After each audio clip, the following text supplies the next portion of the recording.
Morning, gorgeous. Great to see you. Great to be outside on this beautiful morning. Let me not waste any time, show you some of the stuff that's happening here.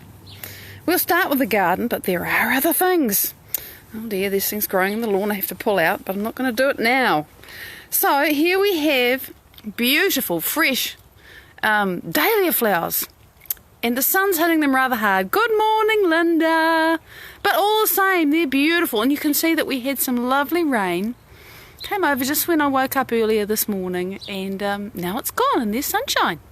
So, dahlias. We still, just going past the sedum, which is still this amazing thing. Really, it's easy to go past it, but it's awesome. And we still have gladiolus. I've been enjoying looking at these out the windows. Morning, Heather. Hello. And look, we have water-drenched gladiolus. There's really nothing missing except some focus from the camera. There you go. Now you can really see it properly. Just nodding in the wind and the light coming through the petals with the water on. That kind of thing. There's nothing missing for me. And there's another one. It's just right in the throat of the flower. There it is. Just so gorgeous. And look, there's more gladiolus coming here. There's an orange one. Now, speaking of orange, we have this wonderful new racing stripe motif on the windows. Because the old windows are now gone. They've been taken away to the window hospital and they're being refurbished today with double glazing units. And so that's the temporary glass. And the nice thing about it was that the rot that started the whole thing, which you can kind of see a bit there, was not too bad, so it's not going to be too hard to fix. Not going to cost too much, which is nice.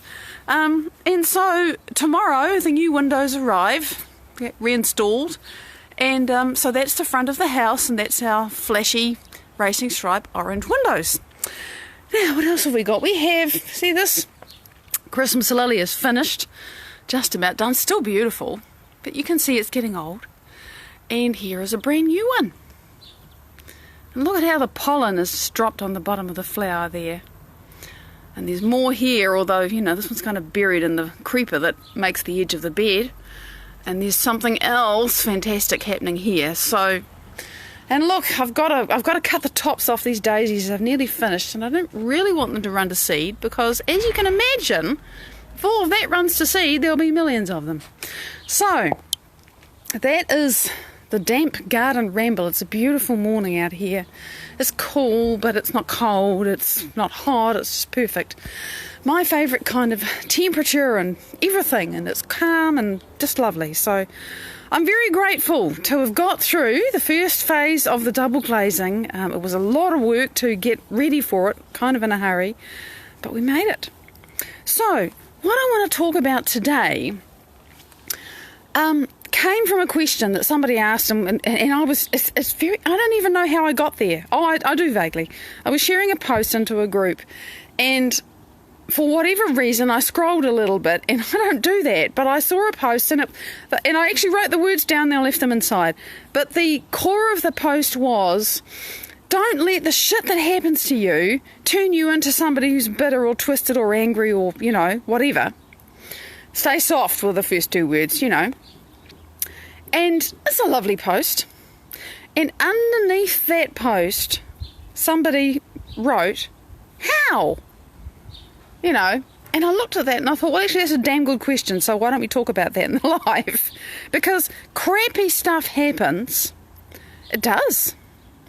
And never mind why, we're not talking about that today, but, how do you not get turned into a monster or someone who's locked in grief or anger or resentment or bitterness or, whatever? How do you not do that? How? So I thought, well, how do you not do that? Because, it's all very well for me to say, that's a good thing to avoid, but how do you? Great question, see? One word. And now the tree is shaking water on me. I better move out from underneath it because it's just laden with water and then the breeze blows and you've seen the rest. So how do you not do that? Tracy! Morning, gorgeous! So it's a really interesting question, and I had to sort of backwards engineer it and think, well, I've no idea where this person's coming from in asking that question, but presumably it's a fair guess to extrapolate that they've had some challenging stuff happen to them. By the way, most of us have, one way or another. I don't think anybody lives a completely untraumatized life, because it's just being alive, and there's lots of stuff that happens, and some of it's really challenging. So I thought, well, how do you?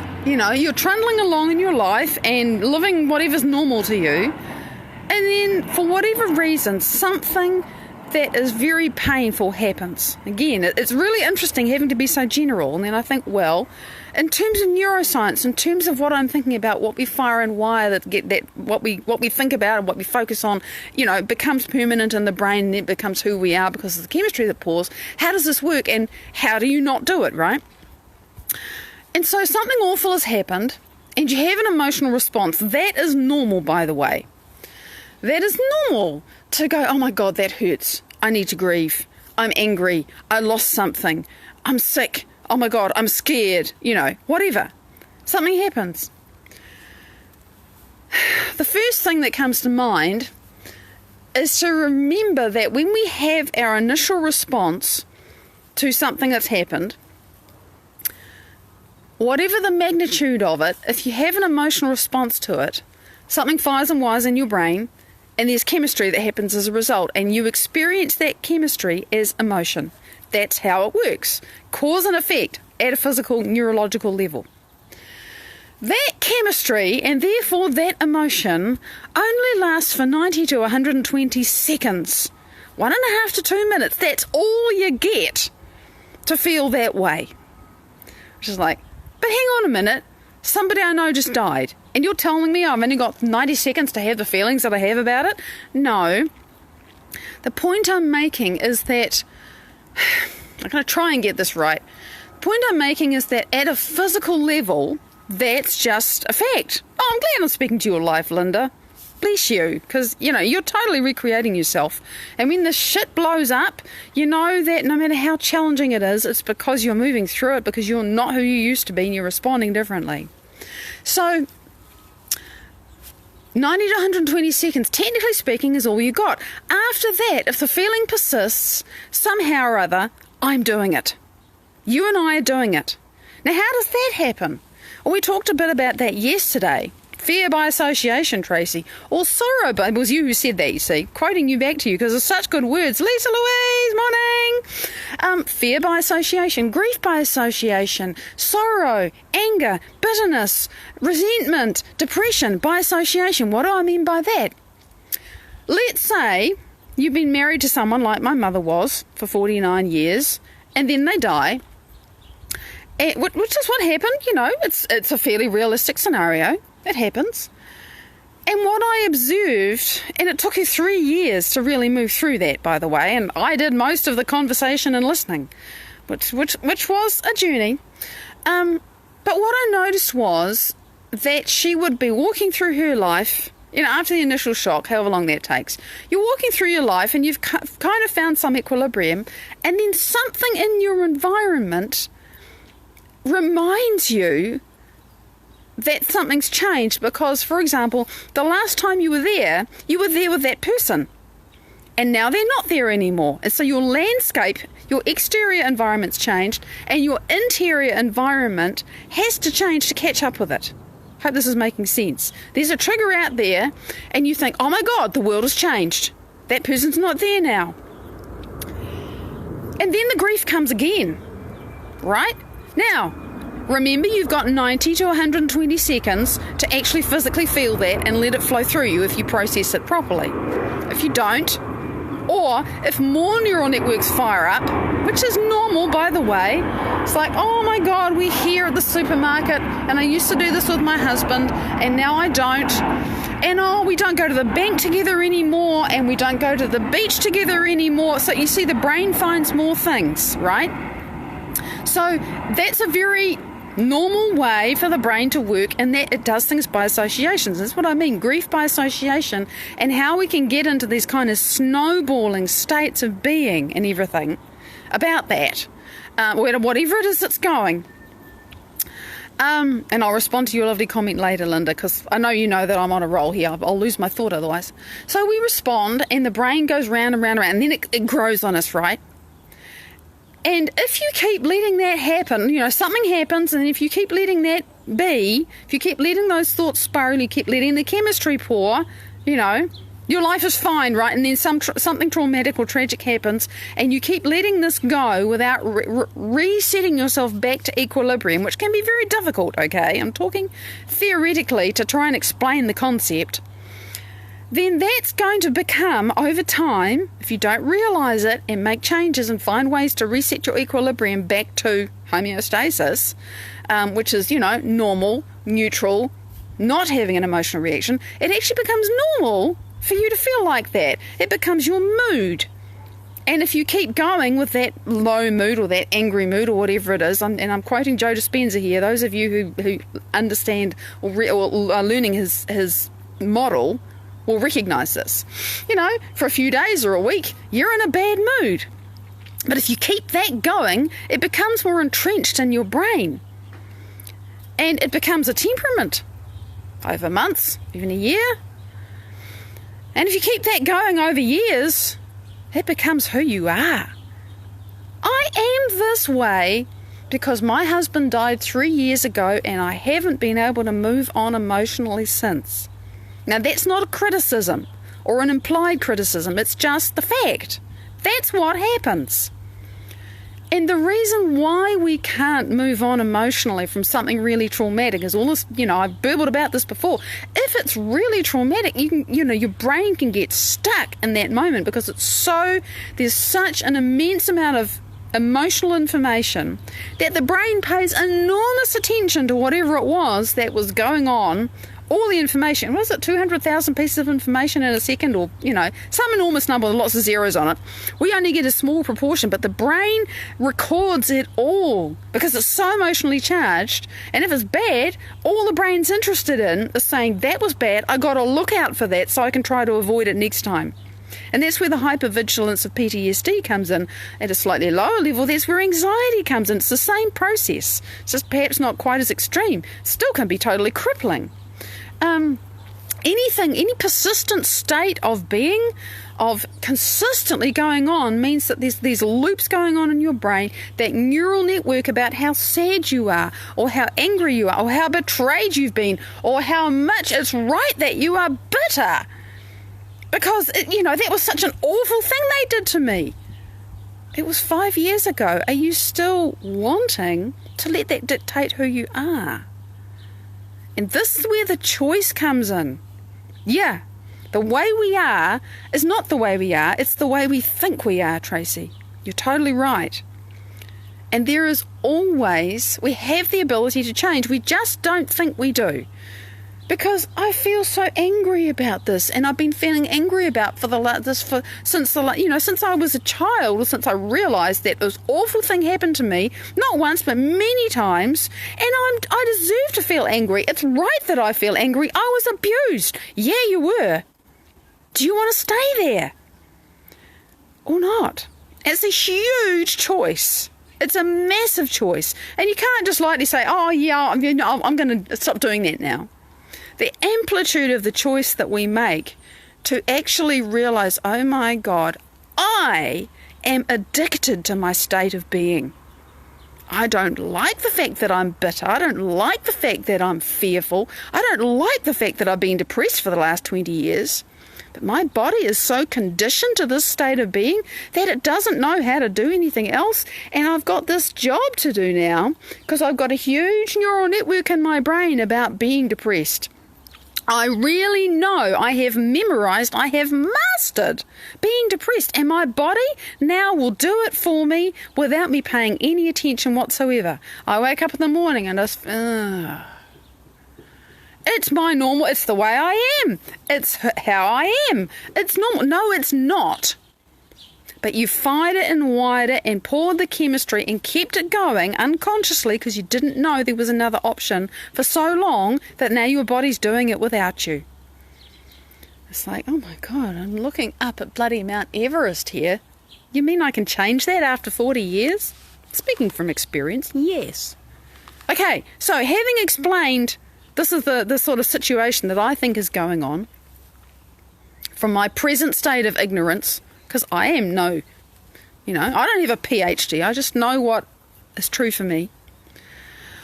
How? The first thing in the how is actually to realise that how you are is not how you are.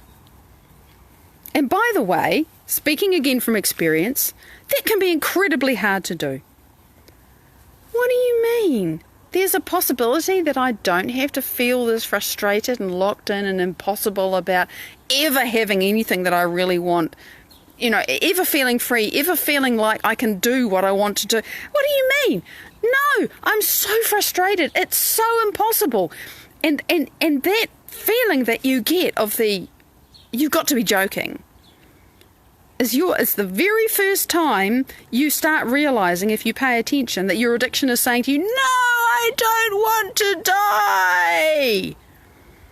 Because that self that is addicted to the fear or the anger or the frustration or the bitterness or the complete desperation or the anxiety or whatever it is a self, and it wants to keep, the cells, they want their fix of chemistry. And if you are starting to say, but I don't want to be that way anymore, and you've really decided, a bit like, an alcoholic or a drug addict, this has to change. This has to change. And it's a decision at a level of yourself that you just know, I got to do this. I got to do this. It's scary as hell. I don't know how. I'm really accustomed to this. I don't know who I am in any other way, but I got to do this. It's a really deep decision. But then, of course, when you've decided you have to become someone else, you will get around the business of deciding who that somebody else is. And how do you do that? You start thinking, metacognition, you start thinking about what you've been thinking, you start paying attention to your feelings, and I say it so often, but I have to do this. Who do I want to be instead? How do I want to feel instead? How do I want to behave instead? What do I want to say instead? And you really have to start designing and creating who you want to be. It can't be that simple. Actually, it is. Just because it's simple doesn't mean it's easy. If it was easy, everyone would be doing it. Really, let that sink in. You are choosing to do something that is deeply challenging because it requires, here we go, the biological, neurological, chemical, hormonal, genetic and energetic death of the old self. Oh my God, is it worth the effort? Yes. But that's why so many people don't do this. That's why they have a traumatic experience or a difficult childhood or whatever, and it defines them for their entire life because it feels like who they are. It's not who they are. But the level of determination and decision that you have to make, it's just enormous. And then you have to start deciding who you want to be. New directions you can't see, Linda, is because it's outside of the box. Forget about what the new directions are and go for the feelings. You do know how you want to feel. I did this for months. I've told you this. I've told everybody this, right? I'm not saying I've told you this. I'm saying I did this for months. I stayed in a place of not knowing what the feck my future was going to look like. It was only 6 months. That's not long. Some people feel it's longer. You're in the void. You know that everything behind you in your past is not going to be your future, but you can't see your future, and it's because your future is outside of the box where you are.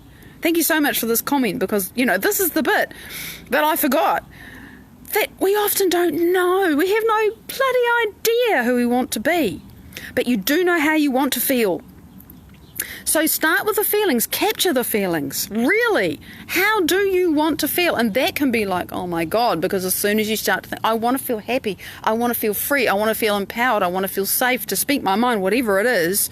All the impossibility, the networks in your brain that says it is not safe to do that. You are going to get clobbered. You're going to die. Tyrannosaurus Rex comes right back up and says, oh no, go back into that corner where you know you're safe, even though it's crappy. So I think that's what's keeping a lot of us in the box. So go for the feelings. Let go of wanting to know how those feelings are going to happen. You really have, because the how of it is so outside of your box you can't see it, and I know what that's like. So how is it when you don't feel triggered? You got to get into what you do want to feel. Yeah, I know you're making a funny comment, but this is important. It's very easy to focus on what we don't want. What do you do want? And you know, because particularly if you spend a large chunk of your life just running away from really difficult people and situations, your whole way of thinking about life can really be focused on staying safe, running away, avoidance. But if you flip that around and think, okay, if I was in an alternate universe where there are no bitchy, horrible people, how would I be? You know, you've got to set up the alternate universe environment. And when you do that, when you remove all the things that don't make it safe to be how you want to be, then you're going to start having an idea of how that feels. Don't worry about what it looks like. That's going to come to you. As soon as you start beginning to inhabit that space, yeah. And humour's great. Laughter's great because it raises our energy. But imagine a place where you don't even have to do that. What's that like? See, we could go on. I know I'm out of time. Oh my God, I got half a minute. See, that's the thing. Whenever you find yourself focused on a not, go for the yes. Go for the what. From a no to a yes. What do I want? What would it be like without that? And yeah, well, I'm so glad, Tracy. And you know, what would it be like without that? And also, what would it be like if I didn't have to soothe myself? If I didn't have to put something, you know, it's okay, it's all right, there's all this shit going on, but it's like, what would it be like if that wasn't there? Yeah, so you embrace the challenges. Well, what if there were fewer challenges to embrace? What if there was an adventure to embrace that you really wanted to do? Instead of having to deal with stuff, see? These are these kind of baseline assumptions that we make about how life is. How much do you want it to be different from what it is? What really that you assume is normal is not normal, or you would like to not be normal for you. Everything that you think is normal is just the wall of your current box.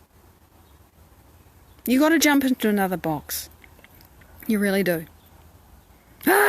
So, just before I go, I'm going to be back in 3.5 hours because I'm going to do another, I don't know what to call this, Thursday. Because we have things that I just decided I wanted a space to talk about things that I'm creating. And this is about, there's a group that I'm going to do. I don't necessarily mean a Facebook group, although that'll probably be there. But it's for a specific purpose. And so I'm going to talk about that. And if it works for you, it'd be lovely to catch up with you then. Thank you so much for joining and sharing and conversing with me today. We have the best lives when you ask great questions. Big love. Bye-bye.